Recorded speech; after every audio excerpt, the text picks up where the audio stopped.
अपना अपना काम करो यार।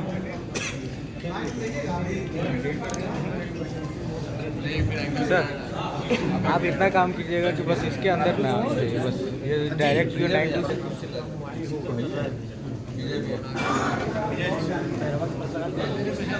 विजय जी यहाँ बैठ जाइए, पीछे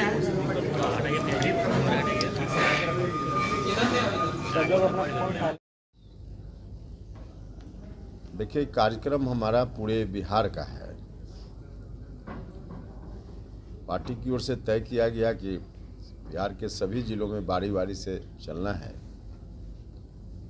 इसलिए इस यात्रा का नाम बिहार यात्रा रखा गया। सभी जिलों में जाने का कार्यक्रम बना, तो अब तो 7वां चरण, कई चरणों में कार्यक्रम, कुल 8 चरण का कार्यक्रम तय हुआ। 7 चरण आज पूरा होने वाला है। बस एक चरण का कार्यक्रम बच रहा है जो भागलपुर मुंगेर के इलाका में होना है। 15-16 दिसंबर तक पूरा हो जाएगा, मतलब पूरे बिहार की यात्रा पूरी हो जाएगी। इसी क्रम में हम सिवान कल ही आए हैं, उसके पहले गोपालगंज, पश्चिमी चंपारण, पूर्वी चंपारण इत्यादि से होते हुए इस चरण का आज अंतिम दिन है। इस यात्रा के माध्यम से हमारी कोशिश है कि एनडीए के पक्ष में माहौल बनाया जाए विधानसभा चुनाव को ध्यान में रखते हुए, ताकि एनडीए की मजबूत सरकार फिर से बिहार में बन पाए। एक तो माहौल बनाना, और माहौल बनाने के लिए हम जहां भी जा रहे हैं तो आम लोगों से भी हमारी मुलाकात हो रही है, उनसे संवाद हो रहा है, पार्टी के साथियों के साथ संवाद हो रहा है, एनडीए के भी साथी को सूचना देकर उनसे भी मुलाकात हो रही है और उनसे भी संवाद हो रहा है। तो हर स्तर पे हम संवाद के माध्यम से माहौल बनाने की कोशिश कर रहे हैं और लोगों से फीडबैक भी कि सरकार की योजना का लाभ कहां तक लोगों को मिल पा रहा है, कुछ कठिनाई है, कोई सुझाव है, तो इस तरह से हर जगह फीडबैक हम लोगों से लेते हैं। और तमाम फीडबैक पूरे बिहार की यात्रा के समापन के उपरांत जो हम रिसीव करेंगे, उसको समाहित करते हुए एनडीए की मजबूत रणनीति अगले विधानसभा चुनाव को ध्यान में रखकर बनाएंगे सब लोग मिलकर, ताकि एनडीए की सरकार बने। सरकार एनडीए की बने, इस बात की आवश्यकता बिहार के इंटरेस्ट में बहुत ही ज़्यादा है, क्योंकि काम करने वाली सरकार है। एक से एक काम राज्य की सरकार ने भी किया है और भारत की सरकार ने भी। काम करने वाले लोग हैं, काम करने वाली सरकार है। आगे यही सरकार फिर कंटिन्यू करेगी तो बिहार का विकास और आगे होगा। वरना अगर 2005 के पहले वाले आ गए, किसी तरह से कोई चूक हो गई, अब आ गए वो लोग, तो फिर बिहार बहुत ही दुर्गति का शिकार होगा। पहले बिहार के लोग देख चुके हैं। ऐसे अब यात्रा के समापन की ओर हम बढ़ रहे हैं। अधिकांश हिस्सों का दौरा हो गया है और जहाँ जहाँ हम गए हैं उसको देखकर तो मेरा पक्का भरोसा, विश्वास है कि एनडीए की सरकार निश्चित रूप से फिर से बनेगी। इसमें कोई दिक्कत कहीं नहीं होगी, क्योंकि हमने देखा है सब जगह कि लोगों का भरोसा आज भी एनडीए के ऊपर ही है। इतने दिनों की सरकार के बाद भी कोई एंटी इनकम्बेंसी जैसी चीज़ नहीं है, बल्कि लोगों का आकर्षण और ज़्यादा है, भरोसा और ज़्यादा है। तो यह एक कोशिश है। इस यात्रा के माध्यम से हम अपनी पार्टी की मजबूती की बात भी कर रहे हैं। सदस्यता अभियान हमारा चल रहा है, तो सदस्यता अभियान के माध्यम से समाज के सभी वर्ग के लोगों को पार्टी के साथ जोड़ना। हमारे साथी, जिला के साथी हर जगह लगे हुए हैं और इस बात के लिए यहाँ भी हम आए हैं। लोगों से, आम लोगों से, आपके माध्यम से भी आग्रह है कि हमारी पार्टी के साथ लोग जुड़ें। राष्ट्रीय लोक मोर्चा एनडीए गठबंधन का एक घटक दल है। कोई घटक दल इस गठबंधन का मजबूत होगा तो अंततः एनडीए को ही मजबूती मिलेगी। तो राष्ट्रीय लोक मोर्चा की मजबूती के लिए भी हम लोगों से आग्रह, आह्वान कर रहे हैं। तो मकसद हमारी यात्रा का यही है। अभी यहाँ से फिर जाएंगे टाउन हॉल में, जहां आम लोगों के साथ हम मुखातिब होंगे। तो यही है मेरी ओर से। आप लोग कोई सवाल पूछना चाहिएगा तो उसका जवाब दें। सर, इधर लगातार पटना के जो कल परसों से जो खबरें चल रही हैं, बीपीएससी छात्रों के ऊपर लाठीचार्ज हुआ है। तेजस्वी यादव सीधा तौर पे नीतीश कुमार के ऊपर आरोप लगा रहे हैं कि ये सरकार जो है छात्रों की सरकार नहीं, छात्रों के हित की बात नहीं करती है। क्या लग रहा है, लाठीचार्ज को आप क्या समझ रहे हैं? जहाँ तक आपने नेता प्रतिपक्ष के स्टेटमेंट की बात की है, आरजेडी के शासनकाल में बीपीएससी तो बंद हो चुका था, बहाली नहीं हो रही थी। उनको क्या मालूम है? नीतीश कुमार जी की सरकार बनी तो फिर से बीपीएससी जिंदा हुआ और नौजवानों को नौकरी, छात्रों को नौकरी मिल रही है। हाँ, तत्काल एक घटना हुई, लाठीचार्ज की घटना हुई है। छात्रों का जो डिमांड है, हम बीपीएससी के अधिकारियों से जरूर आग्रह करना चाहेंगे कि छात्रों के प्रतिनिधियों के साथ बैठकर बात करें, क्योंकि मीडिया के माध्यम से जो हमने खबर देखी है, बीपीएससी के लोग कह रहे हैं कि छात्र बिल्कुल गुमराह हैं, जो लोगों को लग रहा है ऐसा कुछ है ही नहीं, और छात्र फिर भी परेशान हैं।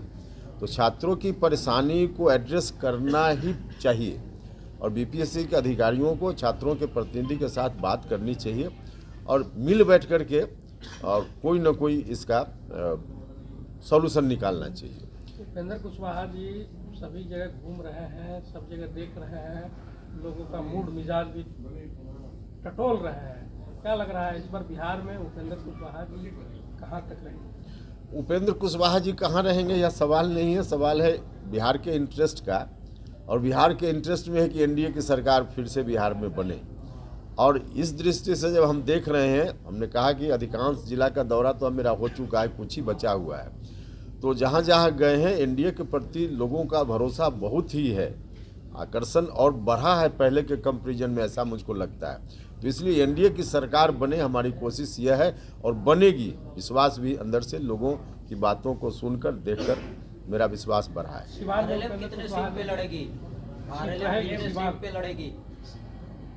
उपेंद्र कुशवाहा जी की सीट मिलेगी? देखिए, कहाँ किस पार्टी को सीट मिलेगी यह विषय आएगा चुनाव के थोड़ा पहले, अभी का विषय नहीं है।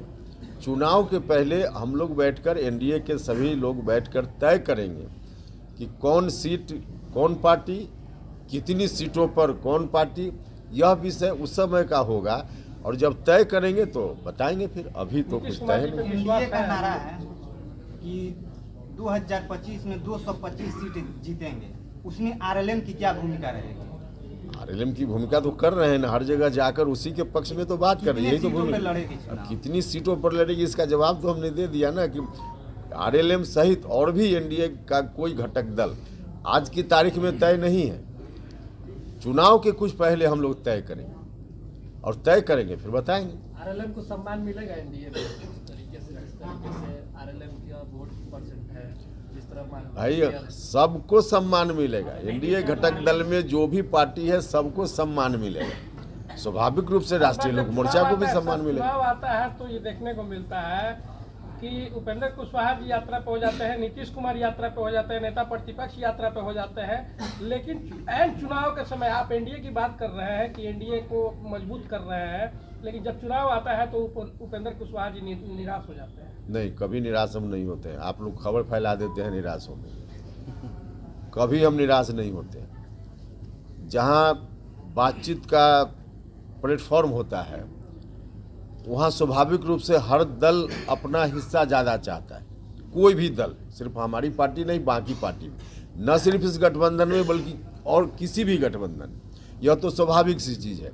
हाँ, लेकिन बातचीत होने के बाद जो तय हुआ वही फाइनल है, और जो तय होता है उसके बाद आप लोग खुद अपने हिसाब से अर्थ लगा करके मीडिया के बंधु किसी को नाराज कर देते हैं और किसी को प्रसन्न कर देते हैं, वो आपका विषय। ये तो पार्टी के अंदर से ही बात आता है ना। अब पार्टी के अंदर कौन लोग क्या बात करने के लिए अधिकृत है, इसको देखकर खबर जाननी चाहिए बाहर।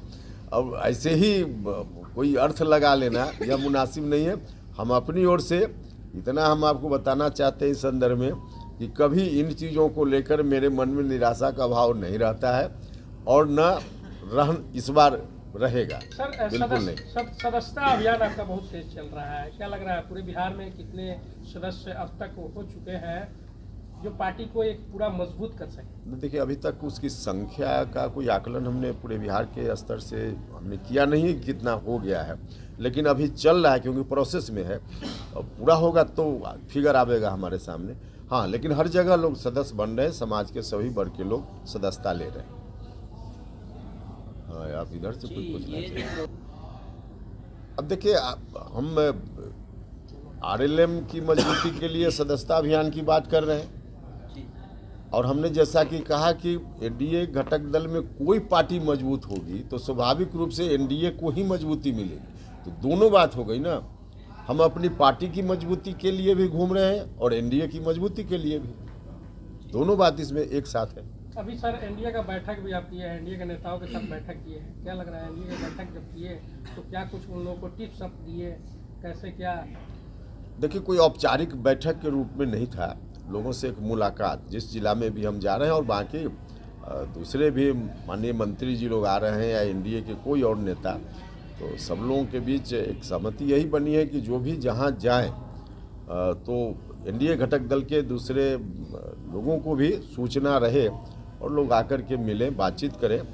तो इसी क्रम में लोगों से बातचीत हमारी हुई है और यहाँ सब लोगों ने पूरा मन बना कर रखा। हमने लोगों से यही आग्रह किया है कि भाई आप सब लोग अपनी अपनी पार्टी में जो हिस्सेदारी की बात हो, चुनाव सामने आ रहा है तो अपनी पार्टी के नेताओं के यहाँ पहुँचाइए, वो आपका अपना विषय, सब पार्टी का अलग अलग, लेकिन जो डिसीजन अंतिम रूप से एनडीए का हो जाए किसी भी क्षेत्र विशेष के लिए, उसको सब लोग बिल्कुल मानिए, आंख बंद करके, और सब लोग चुनाव में लग जाइए। तो सब लोगों ने कहा कि बिल्कुल 100% हम लोग, कोई भी चाहता है कि यहाँ मिले वहाँ मिले वहाँ मिले, लेकिन फाइनल जो डिसीजन एनडीए का होगा उसको हम लोग 100% से ज़्यादा मजबूती से मानेंगे। रमेश सिंह कुशवाहा नहीं दिख रहे हैं सर। पिछले बार जब आए थे तो उनके ही नेतृत्व में टाउन हॉल में ही बड़ा जबरदस्त प्रोग्राम हुआ था, तो वो आपके पार्टी को क्यों छोड़ दिए? प्रदेश अध्यक्ष थे शायद। बड़ी जिम्मेदारी। या छोड़ दिए, थोड़े वो छोड़ दिए, चुनाव लड़ने की बात उनकी पत्नी के लिए हुआ, हम ही तो पैरवी कर दिए कि इनकी पत्नी को टिकट दे दी। वो ठीक है, लेकिन आपकी पार्टी की वजह से अरे भाई, तो पति पत्नी में झगड़ा लगाना चाहते हैं क्या आप लोग? अभी कोई बात प्रदेश अध्यक्ष जेडीयू और अरे भाई ठीक है, लेकिन पति पत्नी का संबंध प्रदेश अध्यक्ष से बड़ा संबंध होता है भाई, यानी पत्नी वो जहाँ किसी रहेंगी के लिए, वहीं पति रहेंगे। अब वो रहेंगे कि नहीं रहेंगे फैसला उनका है, लेकिन हम पति पत्नी के भी झगड़ा लगाने का काम हम तो नहीं करने। पैरवी तो आप ही किए थे सर। पैरवी किए थे हम टिकट के लिए। पति आपके पार्टी में थे तो आप ही पार्टी से पत्नी को चुनाव लड़ा दिया? नहीं, देखिए तय हुआ एनडीए में कि यहाँ जेडीयू लड़ेगा, तो इसलिए हम अपनी पार्टी से कैसे लड़ा देते? तय हुआ कि जेडीयू लड़ेगा, जेडीयू लड़ा। तो मतलब जेडीयू और आरएलएम में कोई फर्क है कि एक ही है ये? भैया, तो सब एनडीए में सब पार्टी एक ही है, सिर्फ जेडीयू और आरएलएम क्या, बीजेपी, बाकी लोजपा, हम पार्टी, सब एक ही है खास संदर्भ में। सर कभी आप कहते फिर आप विचारधारा के स्तर पर चले जाइएगा तो अलग अलग पार्टी की विचारधारा अलग अलग होती है। भविष्य में एक बार फिर विलय होगा क्या सर? आप अनावश्यक सवाल सर पूछ। सूचनाएं अभी आ रही है कि 2025 में नीतीश कुमार अपने लड़के को उतार सकते हैं चुनावी मैदान में। पता नहीं कहाँ से सूचना आप लोगों को ये आ जाती है। पटना से ही आती है, अरे आपकी पार्टी के लोगों के द्वारा ही बताया जाता है। मौका मिलता है तो जो कोई भी इस तरह की बात कर रहा है, हम तो यही कहेंगे कि ना समझ आदमी ही ऐसी बात कर सकता है जो आप कर रहे हैं। 2025 में अगर मौका मिले मुख्यमंत्री की दावेदारी करने का तो उपेंद्र कुशवाहा की पार्टी और मुख्यमंत्री नीतीश कुमार जी के नेतृत्व में चुनाव होगा, नीतीश कुमार मुख्यमंत्री बनेंगे। अच्छा सर, सिवान की कुमार का राजनीति कद और एक बार आपका फिर कद तो सर बराबर है। अरे भैया, बराबर तो आपके परिवार में 5 भाई है, सबका कद बराबर है, लेकिन छोटे भाई की शादी होगी तो बड़का भाई ने वहाँ आगे अगुवाई करता है। सर आरजेडी में फिर से सिवान में अगर बात करें तो फिर से पुराने जो लोग हैं, पुराने घर के जो लोग हैं वो शामिल हो गए हैं। क्या लग रहा है फिर से सिवान में राजनीतिक हलचल होने वाला है या पूरे बिहार में? अरे भाई, इसी के लिए तो सचेत करने आए हैं लोगों को कि पुरानी जो स्थिति है फिर न लौट जाए, क्योंकि हम तो ज़्यादा ही गवाह रहे हैं व्यक्तिगत रूप से। आप लोग भी देखते होइएगा, उस समय कोई घटना होती थी सिवान आते थे आप उस समय भी तो हम हाँ, तो उस समय हमको तो पटना के आपके जो मित्र लोग हैं वहाँ से यह कहते थे कि आप जा रहे हैं जाइए, लेकिन सिवान में प्रेस कॉन्फ्रेंस मत कीजिए, छपरा में आकर प्रेस कॉन्फ्रेंस कीजिए। जो उस समय की स्थिति थी उस सोच करके भी अंदर से कई बार ऐसा होता था कि हम आते थे, आंसू लोगों का पोंछते थे, लौटते थे और गांधी सेतु पार भी नहीं करते थे, फिर इधर से खबर जाती थी कि एक और घटना हो गई। वह भयावह दिन। और आप कह रहे हैं कि फिर लोग इकट्ठा हो रहे हैं, फिर वही, तो हम तो इसी बात को लेकर सचेत करने आए कि बिहार कहाँ से कहाँ आगे बढ़ गया और फिर से विराम न लगे इस पर।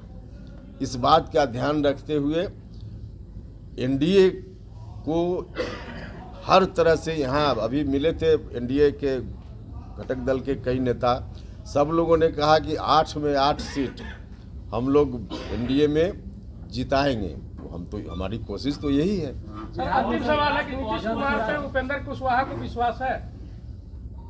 आप लोगों को देखिए, एक तो कुछ चीज़ राजनीति से अलग भी होती है, जैसे पति पत्नी संबंध वाला हम बताएं। नीतीश जी से कभी हमारा व्यक्तिगत रिश्ता खराब नहीं हुआ, आपकी जानकारी के लिए बता। हाँ, राजनीतिक हिस्सेदारी के लिए स्वाभाविक है, भाई भाई के बीच नहीं मतभेद हो जाता है, इसका मतलब रिश्ता भाई भाई के बीच थोड़े खत्म हो जाता है।